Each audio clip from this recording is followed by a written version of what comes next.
Oh my God. Last time anyone's seen her was last night around 10:30. Yeah. Never thought in a million years I'd be the one going through this. This is Natalie, and she has just discovered her mother in her bed with a kitchen knife in her neck. You see it? Yeah. She's still gurgling, man. She's cold though. I saw briefly and I started throwing Oh my God. And then my car is gone. At first, officers thought it was a burglary gone wrong, but something about the scene didn't make sense. It was as if the knife had appeared out of nowhere. No struggle, no noise, no sign of anyone entering or leaving. But the more they spoke with the victim's daughter, the clearer it became that this was no random break-in at all, and it was carried out by someone who believed he was fulfilling a prophecy. He always would say he's going to kill me and Jay. And we're next. He was mumbling that last night when we walked in. Can I ask you something straight up? Did you take out Rachel?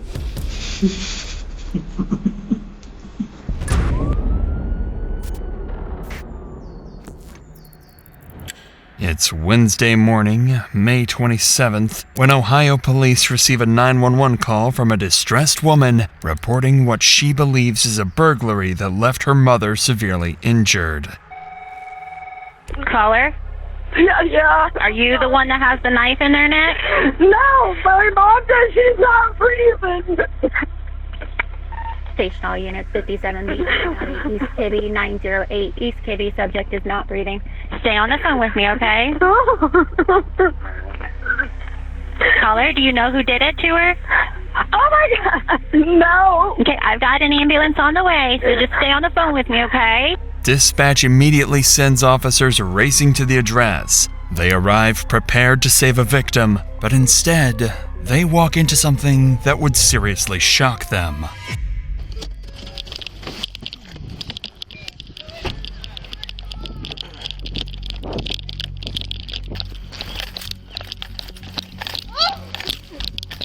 Where's he at?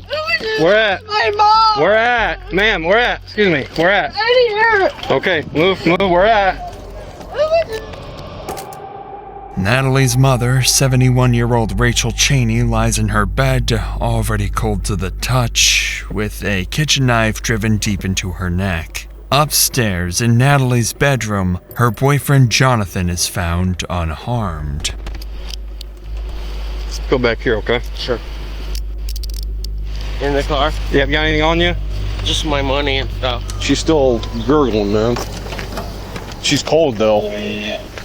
When I pulled up, so we went in there, and I went to give first aid because I thought she just got stabbed. But no, she's cold, and then so we continued to search the house and found that dude upstairs bedroom with the door closed. So we detained him and pulled him out here.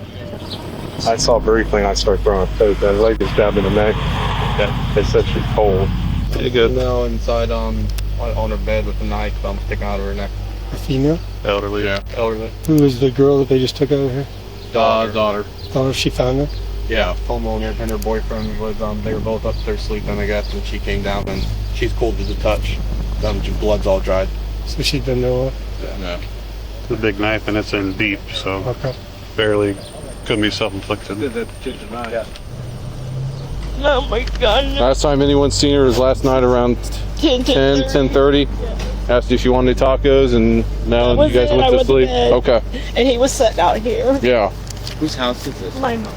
But she just recently put it in my name, so. Okay, so it's your house. Well, I don't know. Can you give us consent to search this? Okay. Oh my God. And then my car is gone. What strikes officers as strange is that nothing inside the house appears stolen, and there are no signs of forced entry anywhere. The only thing missing is Natalie's car. With no evidence of an intruder, detectives can't rule anyone out, not even Natalie or her boyfriend, Jonathan. At this point, everyone inside the home is a possible suspect. If someone within the household was responsible, detectives need to find out who, and more importantly, why. Natalie and Jonathan are both secured in patrol vehicles and are driven to the station for further questioning. Detectives need to hear their accounts if they're going to piece together what really happened inside that house and how it ended with Rachel dead. Meanwhile, additional units begin searching for Natalie's vehicle.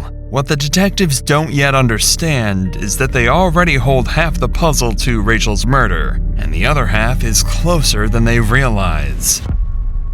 Soon, detectives will sit down with the man at the center of it all to see firsthand how delusion can twist murder into something almost justified. But detectives still don't grasp how close they are to uncovering the truth. To get there, they need answers from Natalie and Jonathan, the only two who can shed light on what really happened inside that house.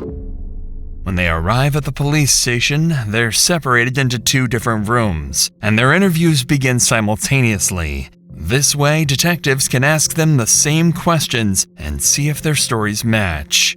I cannot believe it. I could not believe I woke up to something like that. That's horrible. She's all I had. I went downstairs this morning. What time was this? I know it was maybe close to 8 o'clock. Okay. I didn't check on her then. So I figured she was sleeping because usually she calls me. So I stayed upstairs and it was dark and I seen this stuff on her face and I thought, what is that? And I turned on the light and there's this big knife sticking out of her neck right there. So I didn't go in there anymore. And then I walked outside because I needed to get some air. And then I noticed my car's gone. I was gonna make some coffee. I was sitting out there, sitting on the porch, and she came down and said somebody killed her mom. We didn't realize the car was gone until she called 911. She's like, oh my God, my car's gone too. Okay. I didn't hear anything this morning. I'm a pretty late sleeper, plus the dog's there. Right.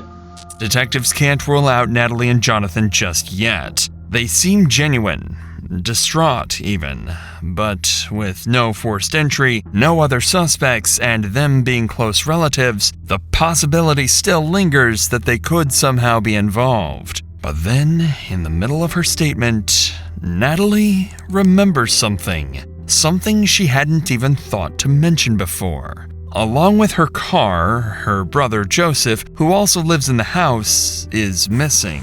In her panic over finding her mother, she hadn't realized it until now. And that's when the case suddenly takes a very different turn.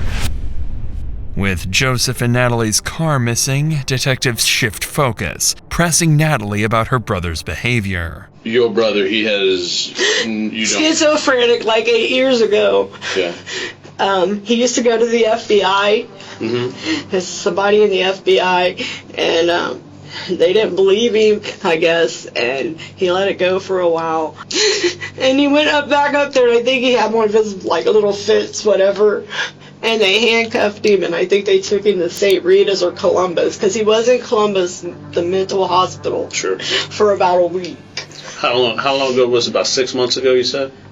Longer than that? 8 years ago. 8 years ago, okay. And he was at the tape meds, and he never took them. Okay. He thinks he don't need them. You know what else he's been diagnosed with? No, I barely know him. He's just always talking off the wall stuff, like he's related to Dillinger, this person. He's just out there. On more than one occasion, Joseph had gone to the FBI with his mafia delusions, episodes that eventually landed him in a mental facility. But when doctors evaluated him, they concluded nothing was wrong and released him almost immediately. Without medication or treatment, his condition only grew worse. And even though Joseph was missing, along with his sister's car, on the very same day as his mother's inexplicable murder, detectives still don't know what to make of this and are unsure about his involvement. To them, he seemed more like a victim of his own illness, someone failed by the system.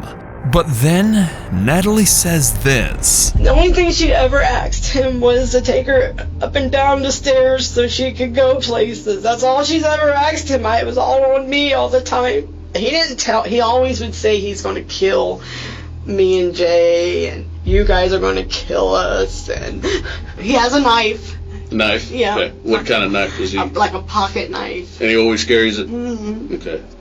Natalie reveals something disturbing. Her brother Joseph had repeatedly threatened to kill her and the rest of their family. If he was behind his mother's death, it would explain why no one heard an intruder enter the home, and why he fled in Natalie's car. Suddenly, everything begins to make sense. The missing vehicle, the strange stabbing, the lack of forced entry, and the brother with untreated schizophrenia who'd been making violent threats. Police don't know it yet, but what seems like a certain murder charge for Joseph will soon become a far more complicated case than they realize. Luckily for detectives, the patrol units searching for Natalie's car make a breakthrough. They've located her car and pulled it over without incident, and behind the wheel is none other than her brother, Joseph Chaney. He's taken into custody without resistance and brought into the station for questioning, now considered the prime suspect in his mother's murder. Look right back there with him. I already know their wives. Because will jump you. And they know martial arts. I know who all three of them are. Instead, that's why his neck's like that. He has those lines on his neck. And he has the one that bagged me up, tried to kill the mother. I'm not retarded. I don't like them neither. I'm a lady.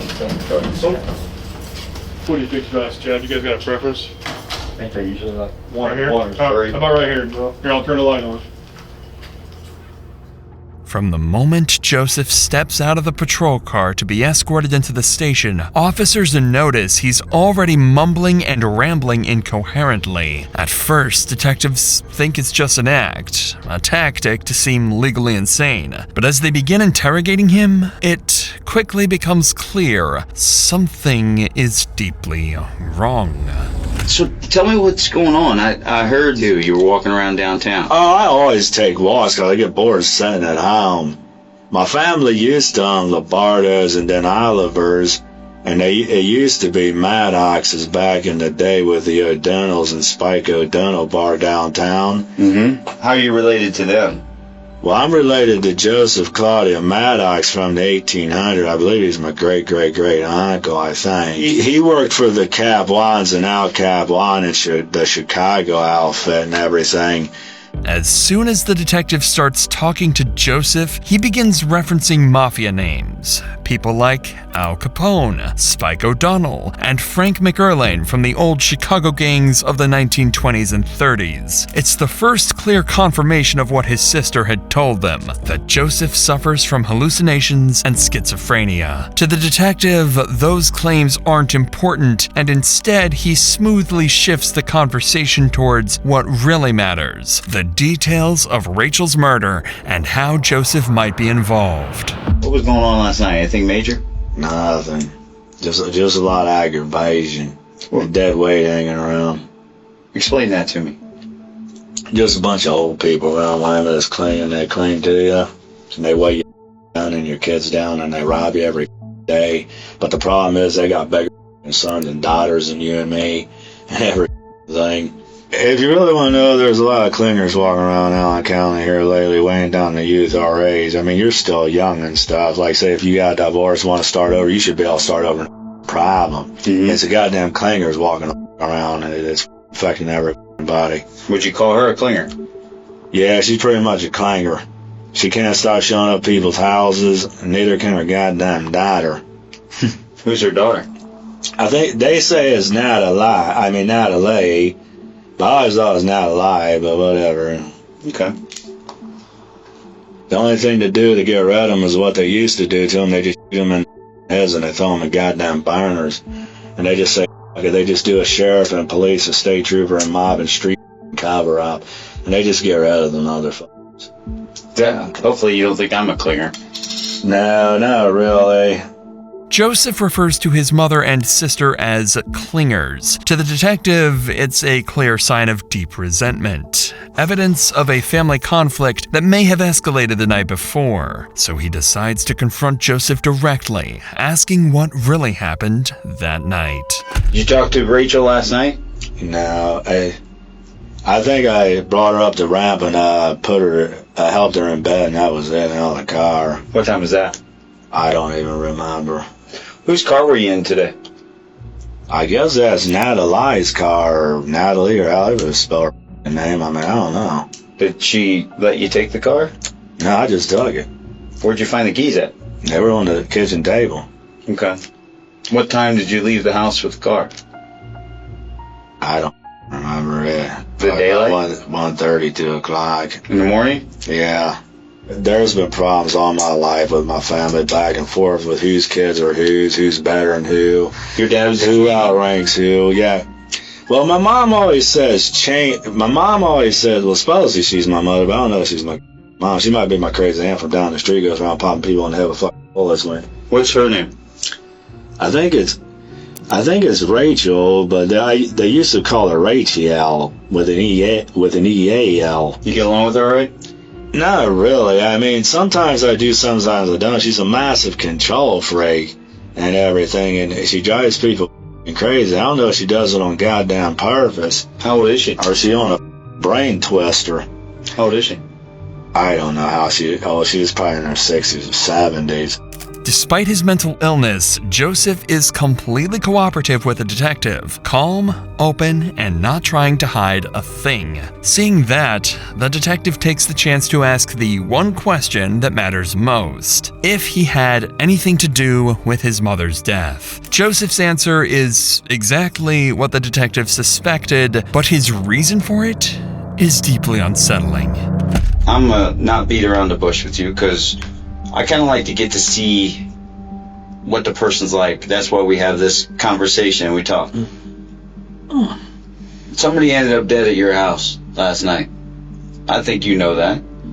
I think you pretty much had enough. From what I've seen here, I kind of like you. You kind of just tell it straight as it is, you know?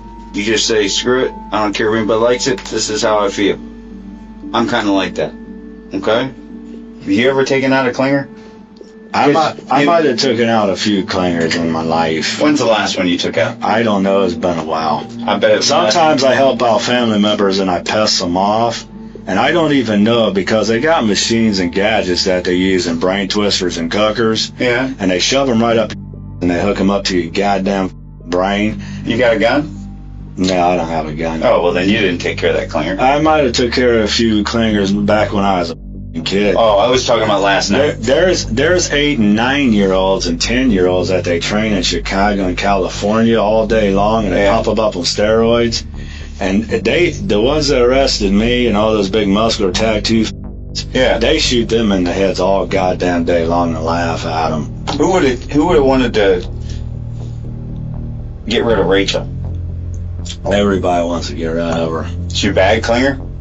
She's a bad clinger unless they're using her for money. And why doesn't anybody ever have the nuts then to step up and take care of her? Well, one reason, I'm on a goddamn cook machine and a brain twister. Okay, so I would have killed her years ago. Sometimes I think she loves me, and then she's I don't know, like an ally or something. And they're really big. She created crimes on me and my family, if you really want to know. I'm kind of tired of the crimes created on me and my family. Why didn't someone take out, if so many people want to get rid of Rachel, why didn't someone step up and do it? She might have a more powerful family than what you think. Just being a Miller, related to the Miller, a little younger and all of them, Jesse James. Just being a Miller is powerful enough. Can I ask you something straight up? Did you take out Rachel? Yeah, I did you guys a favor. I did the whole family a favor. The Millers, the Numbers, and the Jesse Jameses. How'd you do it? I did it with a knife right in her head. If I had a pistol, I'd have shot her. To be honest with you, I was planning on killing her, but I had enough gas money and heading over to New York or Chicago to check on my family to get out of here. I got a question, because with a knife, that's personal, especially to the head.